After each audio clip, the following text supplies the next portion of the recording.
इस आईपीएल में लगा सकते हैं, यानी कि 5 खिलाड़ी का ऊपर 25 करोड़ से भी ज़्यादा दाव। तो आप सोच रहे हैं भाई 5 खिलाड़ी नहीं, मैं 3 खिलाड़ी का पर्सनली बात करने जा रहा हूँ, जो 3 खिलाड़ी लगा सकता है, यानी कि लग सकता है उनके ऊपर 25 करोड़ से भी ज़्यादा दाव। तो आप लोग सोच रहे हैं भाई कौन सा 3 खिलाड़ी है। मैं बात करना चाह रहा हूँ सबसे पहले ऋषभ पंत, यानी कि ऋषभ पंत पे लग सकता है, यानी कि 25 करोड़ से भी ज़्यादा दाव, क्योंकि किस पंजाब को एक कप्तान चाहिए और ऋषभ पंत कप्तानी भी कर सकते हैं। और भाई ऋषभ पंत को करीबन अगर देखा जाए तो भाई पंजाब के पास 110 करोड़ की रकम है। उसके बाद लखनऊ भी चाहता है कि भाई ऋषभ पंत हम में शामिल हो जाए, तो भाई ऋषभ पंत को वो भी चाहते हैं, आरसीबी भी चाहती है, और सीएस का ओर से बात आ रहा है कि भाई ऋषभ पंत जा सकते हैं, तो सीएसके का तरफ से जा रहा है। उसके बाद नाम आता है दूसरा स्थान पर श्रेयस अय्यर, यानी कि श्रेयस अय्यर का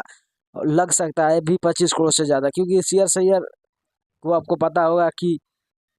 कोलकाता नाइट राइडर्स का पूर्व कप्तान है, जो कि वो खुद हटना चाहते थे कलकत्ता नाइट राइडर्स से। तो भाई कलकत्ता नाइट राइडर्स से हटने के बाद उनको आरसीबी में जा सकते हैं, नहीं तो दिल्ली कैपिटल्स में जा सकते हैं, क्योंकि दिल्ली कैपिटल्स का अगर बात करें तो उसके बाद भी 86 करोड़ रुपया की अभी तक बचत है, नहीं तो सीएसके में जा सकते हैं। उसके बाद आता है केएल राहुल, तो भाई केएल राहुल का कंफर्म है कि